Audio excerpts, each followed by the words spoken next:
नमस्कार दोस्तों, मैं हूं आगम सिंह सिसोदिया। चित्तौड़गढ़ में आप सभी का स्वागत है। आज हम देखने जा रहे हैं भारत का सबसे बड़ा किला द चित्तौड़गढ़ फोर्ट, जिसमें कई सारे महल हैं, कई सारे आर्किटेक्चर्स हैं जो कि पुराने इतिहास को बताते हैं। आज इस पूरे किले को हम गाइड की सहायता से देखेंगे, इस किले का संपूर्ण इतिहास जानेंगे। तो आइए मिलकर एक्सप्लोर करते हैं चित्तौड़गढ़ फोर्ट।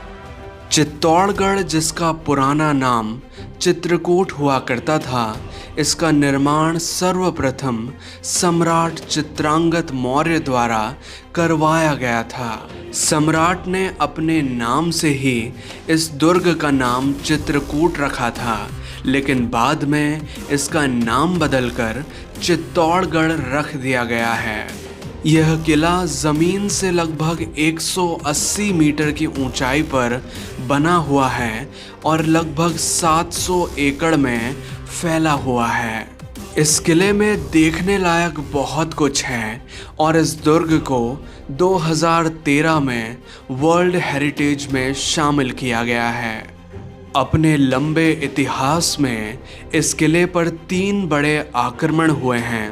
पहला 1303 में अलाउद्दीन खिलजी द्वारा, दूसरा 1535 में सुल्तान बहादुर शाह द्वारा और तीसरा 1567 में मुगल बादशाह अकबर द्वारा, जिसके परिणाम स्वरूप चित्तौड़गढ़ में 3 बड़े जौहर हुए हैं। इस किले में प्रवेश करने के लिए 7 प्रमुख द्वार हैं, जिन्हें दुर्ग की सुरक्षा के लिए बनाया गया था और इन सभी द्वारों का गौरवान्वित इतिहास है, जिसे जानते हुए हम किले में प्रवेश करेंगे। चित्तौड़गढ़ दुर्ग के प्रथम प्रवेश द्वार पर अब हम पहुंच चुके हैं, जिसका नाम है पाडल पोल। इसे पांडल पोल के नाम से भी जाना जाता है और यहाँ पर एक स्मारक बना हुआ है बाघ सिंह जी का।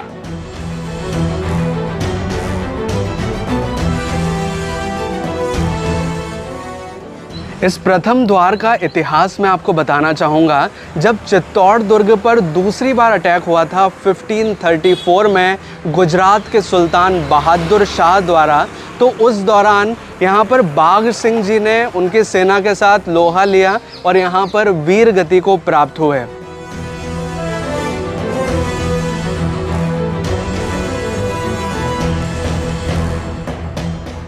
अब चित्तौड़गढ़ दुर्ग के दूसरे प्रवेश द्वार पर हम पहुंच चुके हैं, जिसका नाम है भैरव पोल। इस गेट का नाम सोलंकी भैरव दास जी के नाम पर रखा गया है, जो कि 1534 के युद्ध में यहाँ वीर गति को प्राप्त हुए थे।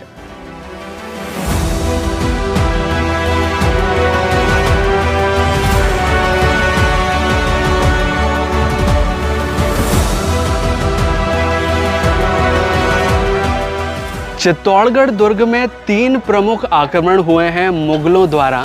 जो तीसरा आक्रमण हुआ था वो अकबर द्वारा करवाया गया था। तो जब मुगल सेना चित्तौड़गढ़ दुर्ग पर चढ़ाई कर रही थी, तो उस टाइम पर कल्ला जी और जयमल जी इस किले की रक्षा में नियुक्त थे। तो जब मुगल सेना ने दूसरे द्वार से किले की ओर प्रवेश किया, तो कल्ला जी और जयमल जी उनको रोकने के लिए यहाँ पर उनसे युद्ध किया मुगल सेना से, और जयमल जी के पैर में गोली लगी हुई थी। तो कल्ला जी ने जयमल जी को अपने कंधे पे बिठाया और एक चतुर्भुज रूप धारण कर लिया और दोनों ने मिलकर तलवारें चलाई और दुश्मनों का संहार किया।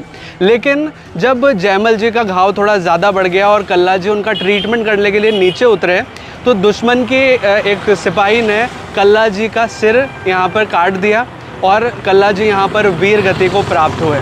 और उनकी स्मृति में यहाँ पर कल्ला जी की एक 4 खंभों की छतरी बनी हुई है और कल्ला जी यहाँ पर लोक देवता के रूप में पूजे जाते हैं।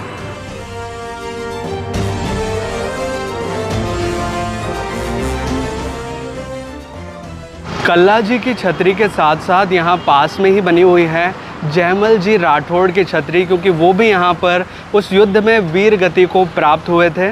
ये छतरी 6 खंभों की हैं और यहाँ पर भी जयमल जी का स्मारक बना हुआ है, जिनके आप दर्शन करके किले की ओर आगे बढ़ सकते हैं।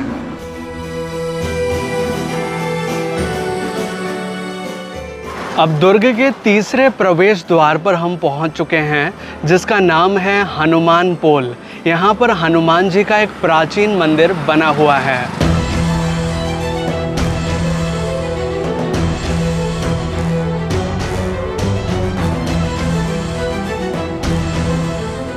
ये है किले का 4th नंबर का द्वार, जिसका नाम है गणेश पोल। ये है फोर्ट का 5वां नंबर का द्वार, जिसे जोड़ला पोल के नाम से जाना जाता है। इसका नाम जोड़ला पोल इस वजह से है क्योंकि ये बहुत नज़दीक है गणेश पोल के, तो एक तरह से जुड़ा हुआ द्वार जिसे जोड़ला पोल कहा जाता है।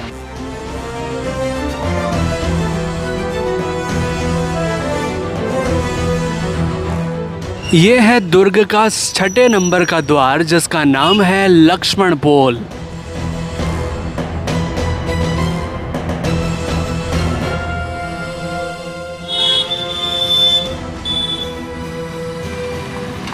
ये है किले का 7वें नंबर का द्वार, जिसका नाम है राम पोल। यहाँ पर भगवान राम का मंदिर है, क्योंकि जो महाराणा थे वो सभी भगवान राम को अपना पूर्वज मानते थे। इस वजह से इस गेट का नाम भी राम पोल रखा गया है और यहाँ पर मंदिर भी है। और साथ ही यहीं से किले की जो बस्ती वाला एरिया है उसकी शुरुआत हो जाती है।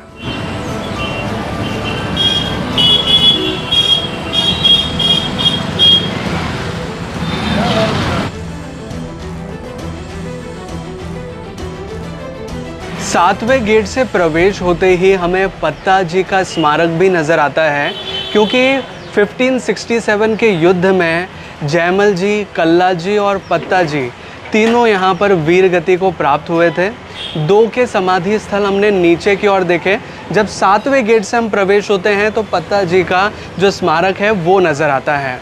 जैसा कि चित्तौड़गढ़ फोर्ट को एक लिविंग फोर्ट कहा जाता है, एक जीवित किला, कि यहाँ आज भी लोग रहते हैं। आप हमारे साथ देख पाएंगे तो कई सारे लोगों के घर हैं, यहाँ पर छोटी छोटी दुकानें बनी हुई हैं और यहाँ तो पूरी की पूरी एक तरह की कॉलोनी बसी हुई है जो कि इस किले के अंदर रहती है।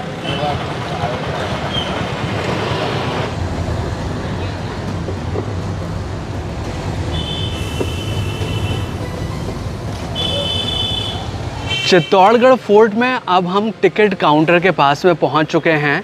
यहाँ प्रवेश करने से पहले हमें टिकट परचेज़ करना होता है, जिसका मूल्य है 40 रुपीज़ पर पर्सन का। तो टिकट लेकर हमने अब चित्तौड़गढ़ फोर्ट में प्रवेश कर लिया है और अब हमारे साथ गाइड सर जुड़ चुके हैं, शिवलाल जी, जो कि हमें इस पूरे फोर्ट के लिए गाइड करेंगे और संपूर्ण इतिहास की जानकारी देंगे। इस फोर्ट के अंदर अभी 5000 लोग 8% में रहते हैं। इसी वजह से इस फोर्ट को एशिया का सबसे बड़ा लिविंग फोर्ट बोला जाता है। इस फोर्ट के अलावा और कोई फोर्ट नहीं है जहां इतना बड़ा एरिया हो और इतना पब्लिक रहता है।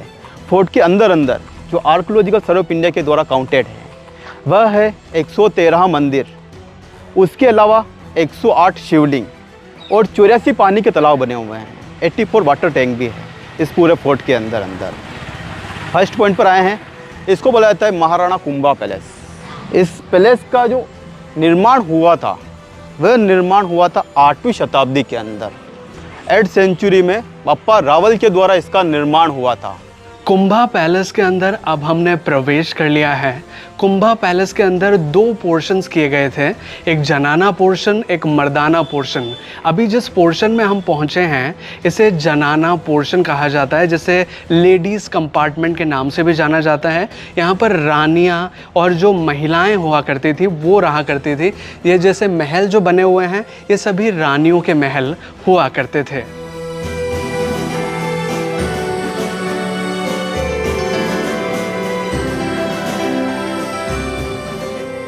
जनाना सेक्शन के अंदर कई सारे गुप्त रास्ते भी बने हुए हैं, क्योंकि पुराने ज़माने में राजपूतों में घूंघट प्रथा चला करती थी और घूंघट प्रथा के चलते महिलाएं ओपन में बाहर नहीं निकलती थीं, तो उनको जाने के लिए सीक्रेट रास्ते, गुप्त रास्तों की आवश्यकता हुआ करती थी ताकि वो एक स्थान से दूसरे स्थान तक जा सकें। और उनमें से ही एक गुप्त रास्ता मैं आपको दिखाना चाहूँगा जो कि कुंभा महल के अंदर बना हुआ है। यहाँ आप देखेंगे तो एक अभी फ़िलहाल तो जाली से इसको कवर कर दिया गया है, लेकिन ये एक गुप्त रास्ता है जो कि लगभग 1.5 किलोमीटर लंबा हुआ करता था और ये रास्ता सीधा गौमुख कुंड में जाकर मिलता था, जो कि अभी हम आगे चलकर देखेंगे। एक बड़ा सा तालाब है जो कि गौमुख कुंड के नाम से जाना जाता है, जो रानी पद्मिनी थी या जितनी भी महिलाएं हुआ करती थी वहाँ पर नहाने जाया करा करती थी और वो इस रास्ते का उपयोग किया करती थी गौमुख कुंड तक जाने के लिए। अभी कुंभा महल के जनाना सेक्शन में ही हम हैं और यहाँ पर एक ऐसे पोर्शन में हम पहुँच चुके हैं जहाँ पर 3 मंजिला इमारत हुआ करती थी, यानी कि 3 मंजिल वाला ये महल का पोर्शन हुआ करता था। हालांकि अभी इसका जो छत वाला पोर्शन है वो गिर चुका है, लेकिन जो अवशेष हैं वो फ़िलहाल दिखाई दे रहे हैं। इस लेडीज़ कंपार्टमेंट में जो कमरे बचे हुए हैं उनका आर्किटेक्चर मैं आपको अंदर से थोड़ा दिखाना चाहूँगा। अंदर कुछ अलमारियाँ टाइप की बनी हुई हैं इस तरह की, जहाँ पर कुछ सामान वगैरह रखे जाते होंगे और ऊपर का जो पोर्शन है वो आप यहाँ से इमेजिन कर पाएंगे कि किस तरह से हुआ करता था। ऊपर एक गुंबद नुमा आकृति बनी हुई है और ये जो टूटा हुआ स्ट्रक्चर आपको दिख पा रहा है ये छतें हुआ करती थी इस महल की।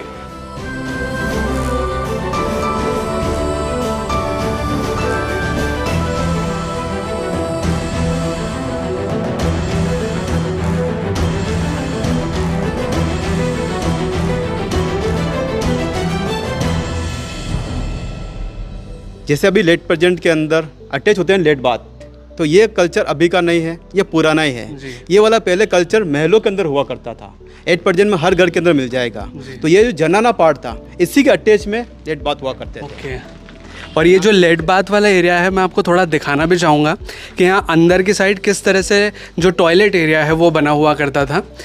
यहाँ थोड़ा सा स्मेली तो है, लेकिन मैं आपको पुराना जो स्ट्रक्चर है वो दिखाना चाहूँगा। इस तरह का कुछ होल हुआ करता था टॉयलेट का और यहाँ से जो स्लरी है वो बाहर की ओर जाया करती थी। अभी कुंभा महल के अंदर हमने जनाना सेक्शन देखा, यानी कि लेडीज़ कंपार्टमेंट, जो कि कुछ इस तरह से बना हुआ है। लेकिन बीच में आपको एक बहुत बड़ी सी गैलरी नज़र आ रही होगी। ये जनाना सेक्शन और मर्दाना सेक्शन को डिवाइड करती है। इस साइड जो देखा वो जनाना था, लेकिन इस साइड जो सेक्शन हम देखने जा रहे हैं वो है मर्दाना सेक्शन, यानी कि मेल कंपार्टमेंट। तो ये जो पार्ट अपन अभी आए हैं ये वाला पार्ट होगा उस समय का मर्दाना पार्ट। मर्दाना पार्ट मीन्स राजा लोग जो उस समय रहा करते थे वो इन्हीं में रहा करते थे, जो कि उस समय ये भी 3 मंजिला बिल्डिंग हुआ करता था, 3 स्टोरी बिल्डिंग था। लेकिन एट प्रेजेंट में इसके ऊपर जाने की सीढ़ियाँ वह टूट चुका है, तो ऊपर नहीं जा सकते हैं। लेकिन कुछ रूम्स ऐसे हैं जिनकी छतें अभी भी हैं और उनको थोड़ा सा मैं आपको अंदर से दिखाना चाहूँगा। इन रूम्स के अंदर जो प्रवेश करने के जो एंट्री द्वार हुआ करते थे काफ़ी कम हाइट के साथ हुआ करते थे और रूम अंदर से कुछ इस प्रकार के होते थे। पहले तो छोटा सा एक बरामदा नुमा एरिया होता था, दूसरा फिर यहाँ पर इस तरह के कुछ रूम्स होते थे जिनके अंदर कुछ पिलर्स अभी नज़र आते हैं।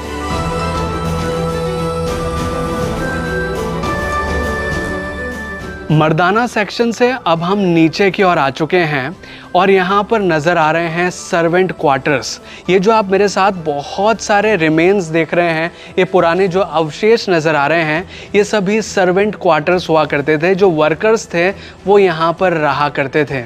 और इसी सेक्शन के अंदर मैं आपको एक पुराना मंदिर भी दिखाना चाहूँगा जिसका आर्किटेक्चर बाहर से देखने में भी काफ़ी खास है, काफ़ी अच्छा है। ये गणेश मंदिर हुआ करता था पुराने समय में, लेकिन आज इसमें मूर्ति नहीं है, तो ये मंदिर इनएक्टिव है। और साथ ही इस मंदिर के जस्ट सामने एक स्टेज बना हुआ है, जो ये आप स्क्वायर नुमा आकृति देख रहे होंगे। ये अश्व पूजा के लिए स्टेज रखा जाता था। पुराने ज़माने में जो अश्व का पूजा किया जाती थी, मतलब घोड़े की जो पूजा किया जाती थी, वो यहीं पर की जाती थी और यज्ञ हवन भी इसी स्थान पर किए जाते थे।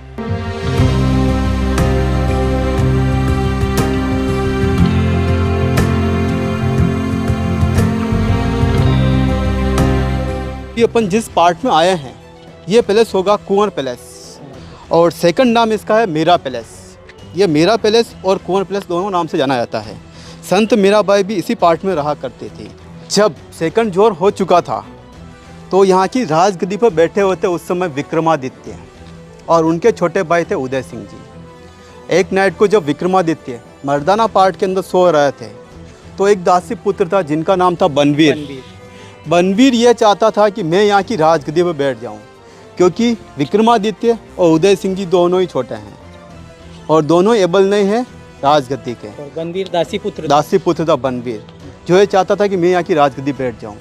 तो एक नाइट को उसने सभी सैनिकों को और सेनापति को साथ में लेकर इस महल के ऊपर धावा बोल दिया था और मर्दाना पाठ के अंदर विक्रमादित्य की हत्या कर दी जाती है और उनके छोटे भाई उदय सिंह को मारने के लिए यहाँ से होते हुए इस कुंवरपाड़ा के अंदर आता है।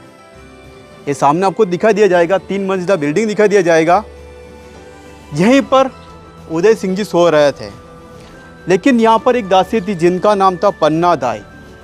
पन्ना दाई ने अपने पुत्र चंदन सिंह को उदय सिंह जी की जगह सुला दिया, अपने पुत्र को वहाँ रिप्लेस कर दिया। बनवीर विक्रमादित्य की हत्या करने के बाद इस पार्ट में आता है और चंदन सिंह को मारकर यह सोचता है कि मैंने यहाँ का राजवंश खत्म कर दिया है और वह मेवाड़ की राजगद्दी पर बैठ गया था।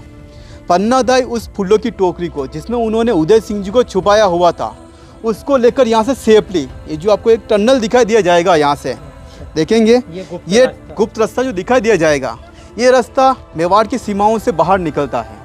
इस रास्ते से पन्ना दाई उन्हें लेकर बाहर निकल जाती है और शरण लेती है कुंभलगढ़ दुर्ग के अंदर। इसी वजह से उदय सिंह जी का पूरा बचपन कुंभलगढ़ के अंदर बीता था और महाराणा प्रताप का जन्म भी इसी वजह से कुंभलगढ़ के अंदर हुआ है। अभी अपन जिस पार्ट में आए हैं ये होगा कुंवर पैलेस। ये भी उस समय में 3 मंजिला बिल्डिंग हुआ करता था। यहाँ से आप देखेंगे तो 3 मंजिला बिल्डिंग आपको दिखाई दिया जाएगा। ये उस समय का 3 मंजिला बिल्डिंग हुआ करता था, जिसका छत भी टूट चुका है अभी एट प्रेजेंट के अंदर। ऊपर आने और जाने का रास्ता, यहाँ से आप आएंगे सर तो देखेंगे सामने आपको स्टेप्स दिखाई दिए जाएंगे, सीढ़ियाँ दिखाई दी जाएगी। यहाँ से ऊपर आने जाने का रास्ता हुआ करता था। एट प्रेजेंट में छत टूट चुका है तो ओनली अपन वहाँ तक जा सकते हैं। चित्तौड़गढ़ फोर्ट में अब हम एक ऐसे सेक्शन में पहुंच चुके हैं जिसे कहा जाता है मीराबाई पैलेस, यानी कि जो संत मीराबाई थी वो यहाँ रहा करती थी। और यहाँ पर एक जो सामने की ओर आपको स्ट्रक्चर नज़र आ रहा है, ये मंदिर तक जाने का रास्ता हुआ करता था। यहाँ पीछे की साइड एक शिव मंदिर है जो कि मैं आपको थोड़ा पास चलकर दिखाना चाहूँगा, और यहाँ से एक रास्ता भी जाता था जो कि शिव मंदिर तक पहुँचता था। लेकिन हाल फिलहाल गवर्नमेंट ने उस रास्ते को बंद कर दिया है और इस रास्ते से हम नहीं जा सकते मंदिर तक। ये वो रास्ता है जो कि पुराने टाइम पर खुला हुआ करता था, ये दरवाज़ा है उसका। लेकिन अभी जो थोड़ा सा ये झरोका है वहाँ से मैं उस मंदिर को आपको दिखाना चाहूँगा। यहाँ से चित्तौड़ का भी बहुत खूबसूरत नज़ारा नज़र आता है। पूरा जो चित्तौड़ शहर है वो यहाँ से बहुत ही अच्छा नज़र आता है। और साथ ही साइड में देखेंगे तो एक शिव मंदिर है जो कि यहाँ बना हुआ है।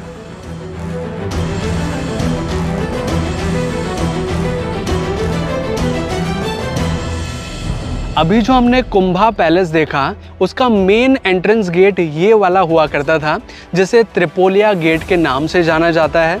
और यहाँ पास में आप एक डोम नुमा आकृति देख रहे होंगे। ये डोम नुमा आकृति हाथी को रखने के लिए बनाई गई थी, क्योंकि इसमें हाथियों को रखा जाता था। राजा इसी साइड से अंदर आया करते थे और ये हुआ करता था पैलेस का मुख्य प्रवेश द्वार, जहाँ से इस महल के अंदर प्रवेश किया जाता था।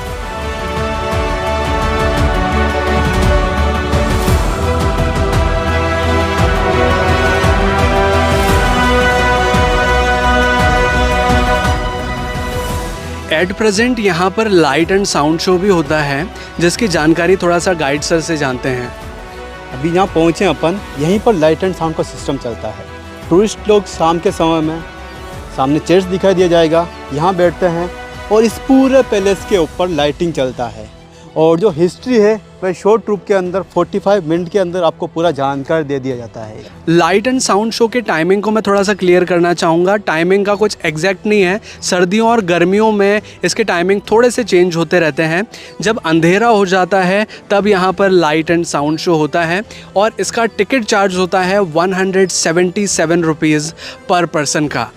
चित्तौड़गढ़ फोर्ट में अब हम देखने आ चुके हैं जटाशंकर मंदिर को, जो कि पुराना मंदिर ही है और ये कुंभा पैलेस के अंतर्गत ही आता है, यानी कि कुंभा पैलेस का ही एक हिस्सा है। यहाँ पर कुछ स्ट्रक्चर्स आप देख रहे होंगे, ये नीचे का फ्लोर थोड़ा सा अलग है, ये इस वजह से क्योंकि यहाँ पर भी पुराने समय में मंदिर हुआ करते थे। जो मंदिर के साइडों में छोटे छोटे मंदिर बनते हैं, ऐसे 4 मंदिर थे, एक मंदिर यहाँ, एक पीछे, एक इस साइड में, एक और पीछे, और मेन मंदिर बीच में हुआ करता था। और ये मंदिर आज भी एक्टिव है, यहाँ पर आज भी पूजा अर्चना की जाती है।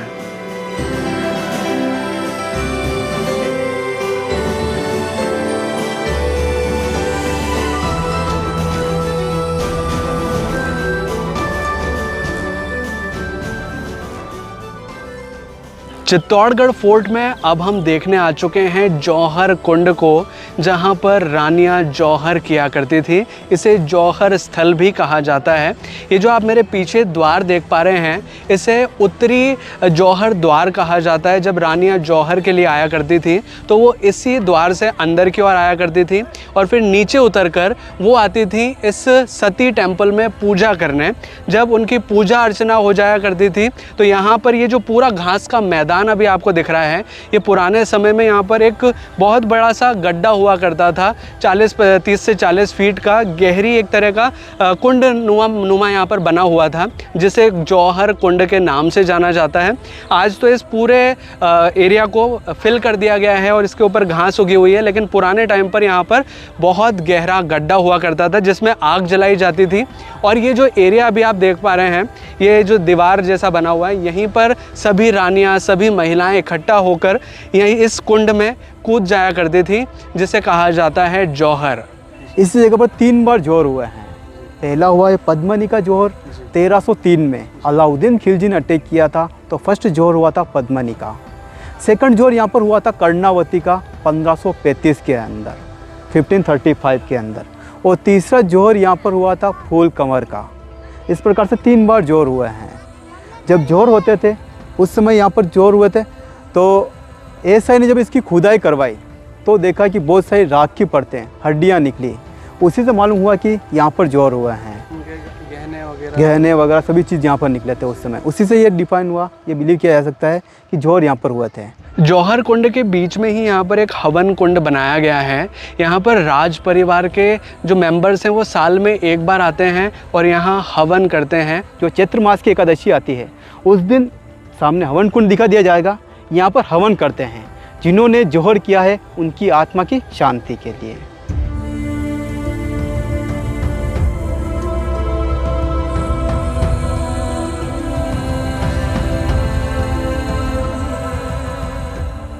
सामने टावर आपको दिखा दिया जाएगा, इसको बोला जाता है विजय स्तंभ। पहले गुजरात का जो एरिया था इसका नाम हुआ करता था खानवा।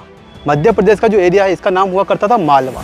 खानवा के राजा थे अहमद शाह खिलजी, जिनके नाम पर बाद में अहमदाबाद शहर बसा है। और मालवा के राजा महमूद शाह, अहमद शाह एंड महमूद शाह दोनों ने साथ मिलकर 1440 के अंदर चित्तौड़गढ़ फोर्ट मेवाड़ पर यहाँ पर अटैक किया। उस समय यहाँ के राजा महाराणा कुंभा दोनों को एक साथ में हरा देते हैं। उस विजय की याद के अंदर महाराणा कुंभा ने इस टावर का निर्माण करवाया। इसी वजह से इस टावर का नाम है विजय स्तंभ। और उस समय खर्च आया था इसका 90 लाख सोने के सिक्के, जो गोल्ड कॉइन चलते हैं, 90 लाख रुपये इसका खर्च आया था। हाइट में ये टावर 122 फीट है। ऊपर तक जाने के लिए 157 सीढ़ियाँ बनी हुई है। जिस प्रकार से नवग्रह होता है उसी प्रकार से इस टावर को महाराणा कुंभा ने 9 मंजिला बनाया है। इसका शेप आप देखते हैं, ऊपर से चौड़ा, बीच में पतला, नीचे से भी चौड़ा है। शिव का डमरू होता है उस आकार में टावर बना हुआ है। हिंदू सभ्यता में जो देवी और देवता हैं सबका मूर्ति अंदर बाहर दोनों तरफ बना हुआ है। और महाराणा कुंभा ने जब इस टावर का निर्माण करवाया था तो इस टावर को उन्होंने विष्णु भगवान को समर्पित किया था। इसी वजह से टावर का सेकंड नाम विष्णु ध्वज के नाम से भी जाना जाता है।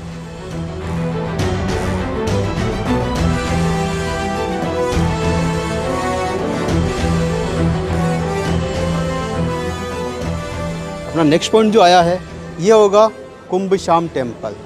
यहाँ पर 2 टेम्पल देखने को मिलते हैं। बड़ा वाला टेम्पल दिखाई देगा जाएगा, ये होगा कुंभ श्याम टेम्पल। छोटा वाला संत मीराबाई का टेम्पल है। इस बड़े वाले टेम्पल का निर्माण भी उसी पैलेस के साथ में 8वीं शताब्दी में बप्पा रावल के द्वारा हुआ था।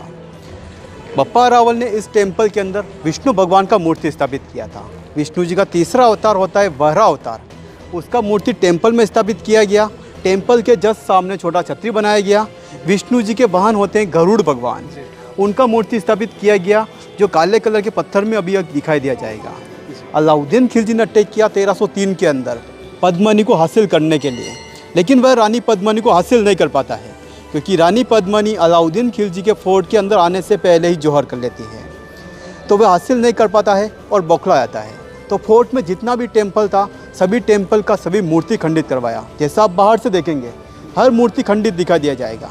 किसी का मुंह टूटा हुआ है, किसी का हाथ टूटा हुआ है, किसी का पैर टूटा हुआ है, कहीं ना कहीं से खंडित दिखाई दिया जाएगा। इसका जो मेन मूर्ति था विष्णु जी के वहरा अवतार वाला, उसको भी खंडित करवा दिया था।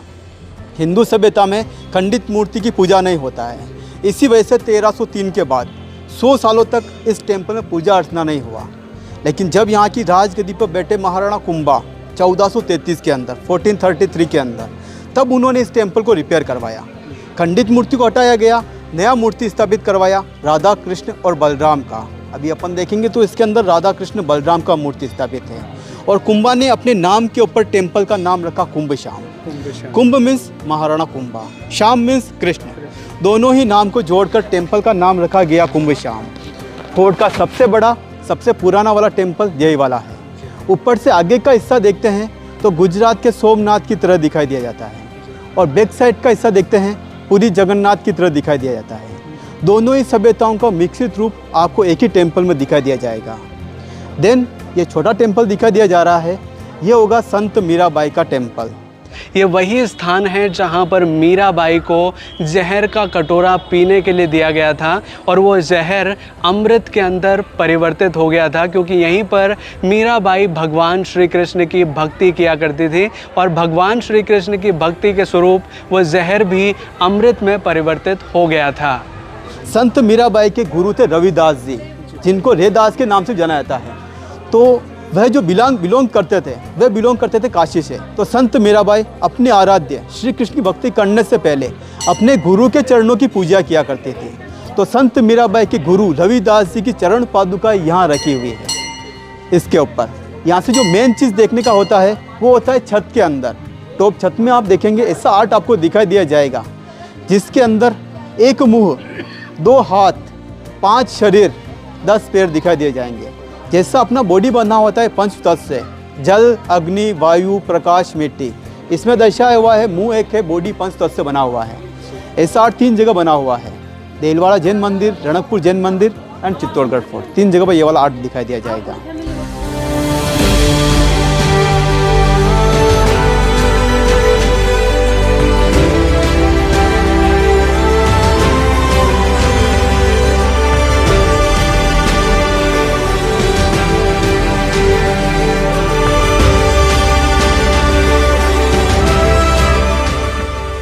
चित्तौड़गढ़ फोर्ट में अब हम पहुंच चुके हैं गौमुख कुंड के पास, जो कि कुछ इस प्रकार का नज़र आता है।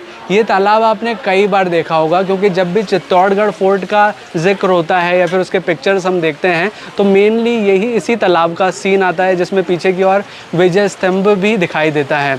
इस कुंड में मेनली जो रानियां हैं वो स्नान करने के लिए आया करती थी, और यहाँ पर एक टनल भी है जो भी मैं आपको दिखाऊंगा, जो कि कुंभा पैलेस से डायरेक्ट यहीं पर आकर खुलती थी।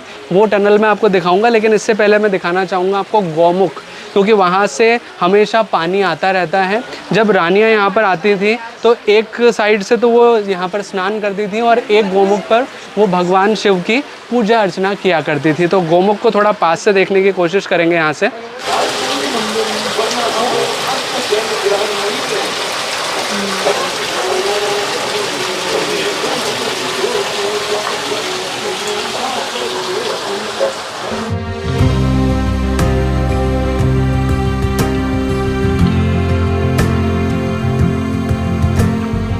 गौमुख कुंड के पास में ही एक स्थान है जहाँ पर रानी पद्मिनी का एक काल्पनिक स्टैचू बनाया हुआ है, जिन्होंने हाथ में एक मिरर लिया हुआ है। और ये जो प्रतिमा है कुछ दर्शाती है। यहाँ पर पंडित जी हैं जो कि हमें प्रतिमा के बारे में बताएंगे, और यहाँ पर एक गुप्त रास्ता है उसके बारे में भी जानकारी देंगे। नमस्ते पंडित जी। यहाँ से गुफा को पैक कर दी है, यहाँ से रानी पद्मिनी गोमुख में स्नान करके शिव जी की पूजा करके रानी सा उनके महल में जाती थी। जमीन में रानी सा का आना जाना होता, दरबार के रानी थी, बाहर नहीं निकलती थी, पर्दा सिस्टम था। यहाँ का गुप्तचर दिल्ली जाके अलाउद्दीन खिलजी को बोल दिया चित्तौड़ की रानी बहुत सुंदर है, तो अलाउद्दीन खिलजी ने कहा कि ऐसी रानी अपना महल में होना चाहिए। 1303 में अलाउद्दीन खिलजी रानी सा को लेने आया, फिर भी रानी सा उनके साथ नहीं गई। विजय स्तंभ के सामने 1303 में 16,000 दासियों के साथ रानी सा ने जौहर कर लिया। आन बान शान के लिए मर गए, कट गए, मगर झुके नहीं। ये रानी पद्मिनी का चित्र है। पूरे राजस्थान में ऐसी मूर्ति नहीं है।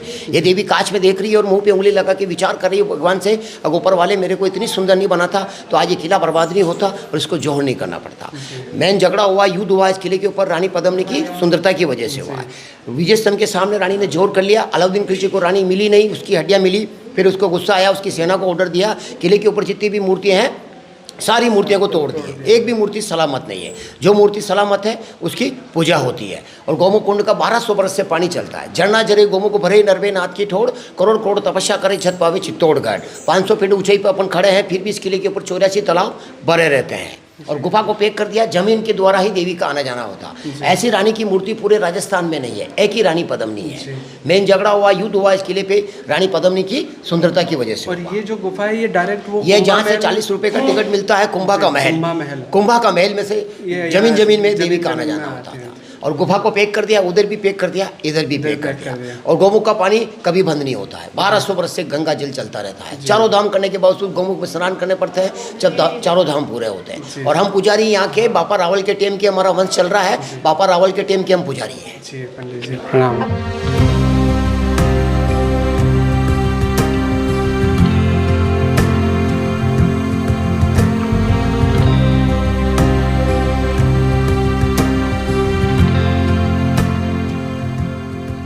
देखिए पीछे सामने की तरफ आपको एक टेम्पल दिखाई दिया जाएगा। इसको बोलते हैं समाधीश्वर महादेव का टेम्पल। इस टेम्पल में एक ही पत्थर है जो 9 फीट बड़ा है, 6 फीट चौड़ा है। एक ही पत्थर के ऊपर ब्रह्मा विष्णु महेश मीन्स सृष्टि का निर्माण करने वाला, संचालन करने वाला, विनाश करने वाला, तीनों का ही मूर्ति अपने को एक ही टेम्पल में दिखाई दिया जाएगा। टेम्पल का निर्माण हुआ था 1000 वर्ष पहले 11वीं शताब्दी में राजा भोज के द्वारा। आपने कहावत सुनी होगी, कहाँ राजा भोज कहाँ गंगू तेली। भोपाल के रहे थे परमार शासक। जब वो यहाँ से निकल रहे थे तो गेस्ट के रूप में कुछ दिनों के लिए यहाँ रुके थे। तब उन्होंने इस टेम्पल का निर्माण करवाया था। लेकिन अलाउद्दीन खिलजी ने अटैक किया 1303 में, तब इसको खंडित करवा दिया। पुनर्निर्माण करवाया गया इस टेम्पल का महाराणा मोकल के द्वारा। महाराणा कुंभा के पिताजी थे महाराणा मोकल, उन्होंने रिपेयर करवाया था। अभी अपन देखेंगे पूरा टेम्पल सही से दिखाई दिया जाएगा।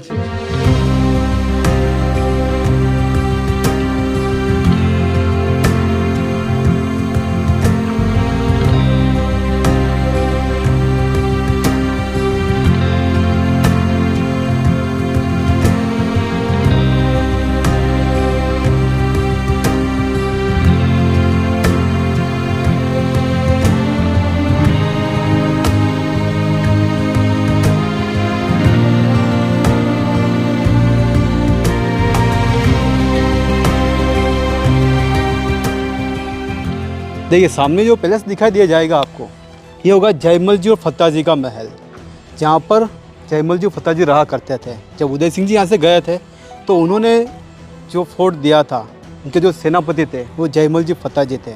संत मीराबाई के दोनों चचेरे भाई हैं, तो इन यहाँ पर रहा करते थे वो। ये उनका पैलेस है। एट प्रेजेंट में यहाँ पर टेम्पल बना हुआ है कंकाली माता का। जयमल जी और पत्ता जी ने 1567 के युद्ध में बहुत अहम भूमिका निभाई थी और वो वीर गति को प्राप्त हुए थे। उनके स्मारक हमने किले की शुरुआत में देखे, लेकिन अब मैं आपको उनके महल को अंदर से दिखाना चाहूँगा जहाँ पर वो रहा करते थे।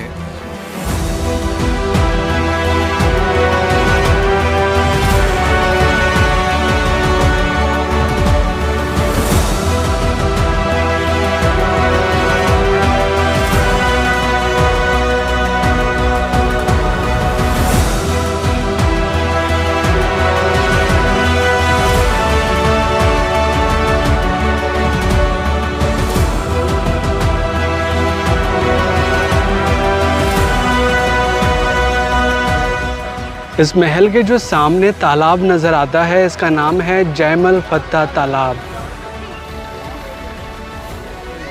अब चित्तौड़गढ़ दुर्ग में हम आ चुके हैं कालिका माता मंदिर के बाहर।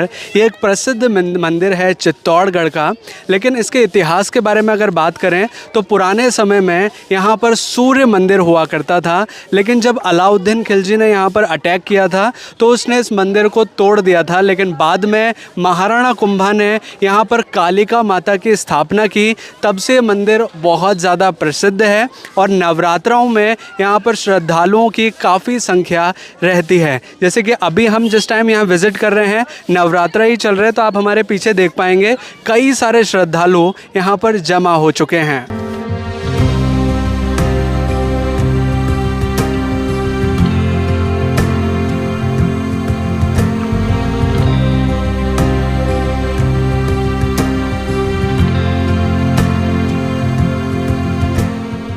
अब हम रानी पद्मिनी महल के अंदर आ चुके हैं। यहाँ प्रवेश करने के बाद जो सबसे पहला एरिया नज़र आ रहा है, ये इवनिंग और मॉर्निंग वॉक के लिए इस्तेमाल किया जाता था। रानियाँ यहाँ पर वॉक किया करती थीं और टाइम स्पेंड करती थीं। ये जो छतरी नुमा आकृति अभी नज़र आ रही है, ये सैनिकों के रहने की स्थान हुआ करते थे। सैनिक यहाँ रहकर निगरानी किया करते थे। अभी आपको एक टनल नुमा रास्ता नीचे की ओर नज़र आ रहा होगा। ये वही रास्ता है जहाँ से रानियाँ जल महल के लिए जाया करती थी।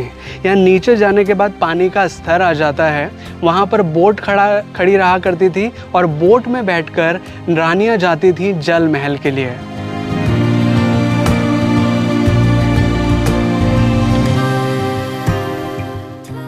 रानी पद्मिनी महल में अब मैं वो स्थान आपको दिखाने जा रहा हूँ जहाँ पर अलाउद्दीन खिलजी को रानी पद्मिनी का प्रतिबिंब दिखाया गया था। ये वो स्थान है जहाँ से रानी पद्मिनी का जल महल नज़र आता है और इसी रूम में अलाउद्दीन खिलजी को लाया गया था। और किस तरह से दिखाया गया था वो सीन मैं आपको दिखाऊंगा, लेकिन सबसे पहले ये एक झरोखा बना हुआ है। यहाँ से जो रानी पद्मिनी का जल महल है वो नज़र आता है। रानी पद्मिनी 4 महीने, गर्मियों के 4 महीने यहाँ पर रहा करती थी और बाकी के जो 8 महीने हुआ करते थे उनके, वो जो कुंभा पैलेस का जनाना पोर्शन है वहाँ पर रहा करती थी। और जब अलाउद्दीन खिलजी को यहाँ पर लाया गया था तो कैसे दिखाया गया था मैं आपको थोड़ा बताना चाहूँगा। ये जो जल महल पीछे की ओर बना हुआ है, इसमें कुछ सीढ़ियाँ हैं। यहाँ पर रानी पद्मिनी को बिठाया गया था। अलाउद्दीन खिलजी को इस जगह पर जहाँ पर मैं अभी खड़ा हूँ अप्रॉक्स यहाँ पर लाकर खड़ा किया गया था और उसके सिर पर तलवारें रखी गई थी कि वो आगे बढ़कर रानी को नहीं देख सकता। और अलाउद्दीन खिलजी को कुछ इस तरह से बैक पोर्शन करके यहाँ पर एक कांच लगा हुआ था, जैसे कि आप अभी कीले देख पा रहे होंगे, यहाँ पर एक कांच लगा हुआ था। उस कांच में देखना था रानी का प्रतिबिंब जो कि पानी से होते हुए यहाँ इस कांच में रिफ्लेक्ट हो रहा था। अगर अलाउद्दीन खिलजी 2 कदम आगे बढ़कर देखता तो डायरेक्टली वो रानी को देख सकता था, लेकिन अगर वो ऐसा करता तो उसकी गर्दन काट दी जाती, क्योंकि इसी शर्त पे लाया गया था। तो रानी का जो प्रतिबिंब है उस कांच में दिखाया गया था, जो कि एक्चुअल में पानी में प्रतिबिंब गिर रहा था और वो कांच में दिख रहा था। तो कुछ इस प्रकार से अलाउद्दीन खिलजी को यहाँ पर रानी की जो प्रतिबिंब है वो दिखाई गई थी। सामने जो रूम दिखाई दिए जाएंगे, यहीं पर दासियाँ रहा करती थी। पद्मिनी के साथ जो दासियाँ रहती थी वो दासियाँ यहाँ पर रहा करती थी। ये जो खिड़की आपको दिखाई दिया जाएगा, इसको बोलते हैं झरोखा। जब राजा और रानी का यहाँ से आना जाना हुआ करता था तो इन झरोखों के अंदर से दासियाँ बैठती थी और वह उनके ऊपर फूल डाला करती थी। पहले यहाँ पर्दे लगा करते थे, ऊपर छत था। छत प्रेजेंट में टूट चुका है।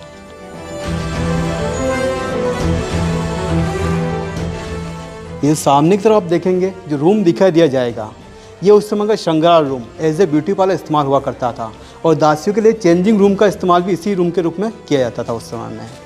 क्योंकि इससे आगे आप देखेंगे तो आपको बाथरूम बने हुए दिखाई दे जाएंगे, जहाँ पर दासियाँ नहाया करती थी। दासियों के नहाने के लिए ये रूम दिखाई दे जाएंगे आपको। ये बाथरूम बने हुआ है, स्नान घर है उस समय। सामने जो आप दिखाई दिया जाएगा, ये उस समय का वेटिंग रूम हुआ करता था। क्या मेहमान जो आया करते थे वो यहीं पर इंतजार किया करते थे। ये उस समय का वेटिंग रूम था।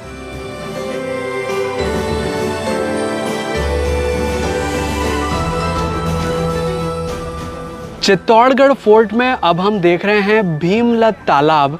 ये तालाब काफ़ी बड़ा है और इसका जो शेप है वो ऐसा लगता है जैसे कि अगर हम ऊपर से देखें कि किसी का पैर का पंजा हो। इस तालाब के बारे में ऐसी मान्यता है कि जब पांडव वनवास के लिए आए थे तो उन्हें जब प्यास लगी तो उनमें से जो महाबली भीम थे उन्होंने यहाँ पर पैर मारा था और पैर मारने से यहाँ पर पानी उत्पन्न हुआ था और इस तालाब का शेप भी कुछ पैर जैसे ही बना हुआ है। इस वजह से इसे भीमलत तालाब के नाम से जाना जाता है।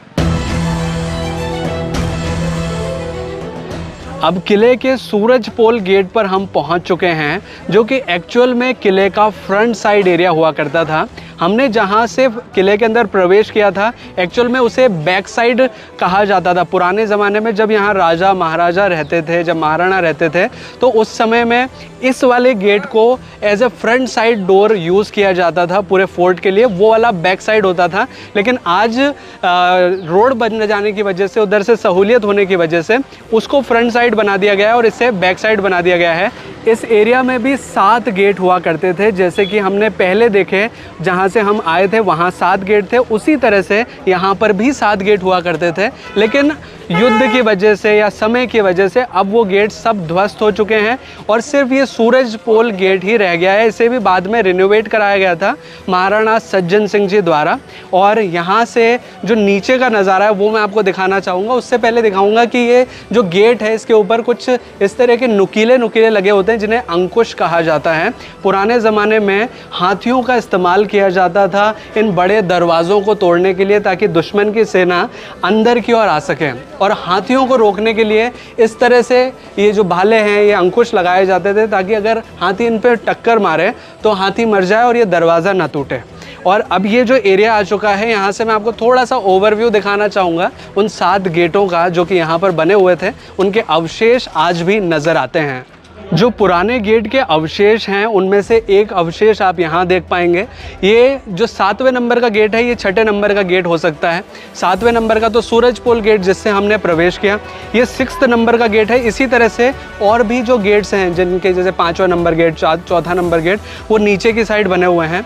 और ये जो आप मैदान देख पा रहे हैं अभी, यहाँ तो खेत और खलियान आपको नज़र आ रहे होंगे, लेकिन पुराने ज़माने में ये रणभूमि हुआ करती थी। जितने भी युद्ध लड़े गए, जितनी भी बैटल्स हुई, वो सभी इसी मैदान में लड़ी गई हैं। और दूर आप देखेंगे तो एक पहाड़ी सी आपको नज़र आएगी। वो पहाड़ी जिसे कुंभकर्ण पहाड़ी के नाम से जाना जाता है। ऐसा इस वजह से है क्योंकि उस पहाड़ी का शेप कुछ इस प्रकार का नज़र आता है जैसे कि कुंभकर्ण लेटा हो।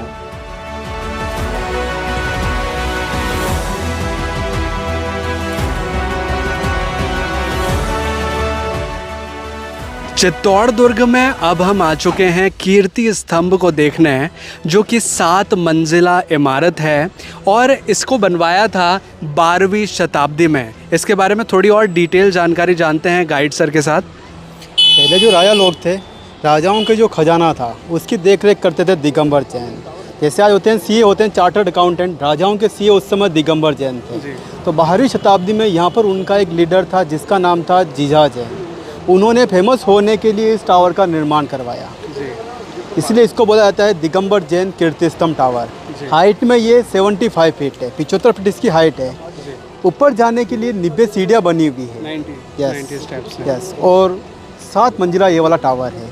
छोटा सा गेट दिखाई दिया जाएगा। इसके अंदर से पहले एंट्रेंस हुआ करता था अंदर से ऊपर जाने के लिए। आदिनाथ जी को समर्पित ये टावर है। तो इसके चारों दिशाओं के अंदर खड़े हुए आदिनाथ जी का मूर्ति आपको दिखाई दिया जाएगा। गेट के ऊपर आप देखेंगे दिखाई दिया जाएगा। पास में टेंपल दिखाई दिया जा रहा है, ये होगा दिगंबर जैन टेंपल।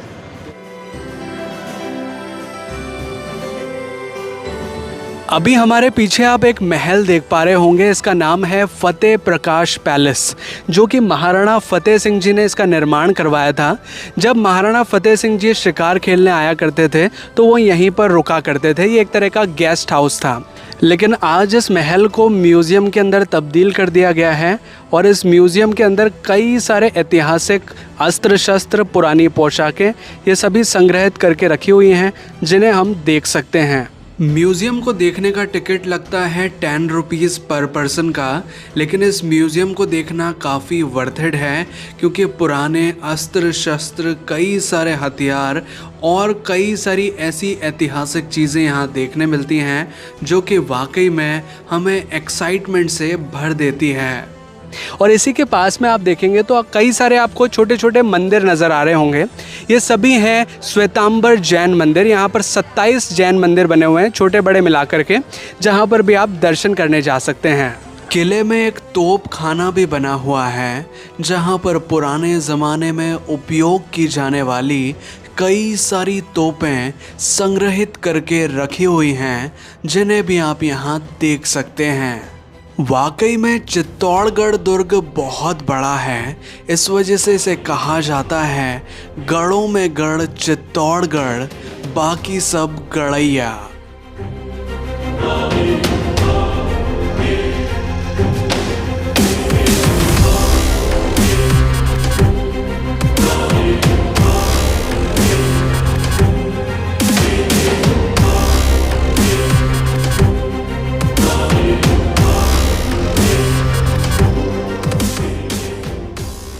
तो ये है ऐतिहासिक चित्तौड़गढ़ फोर्ट, जिसे देखकर हमें काफ़ी अच्छा लगा।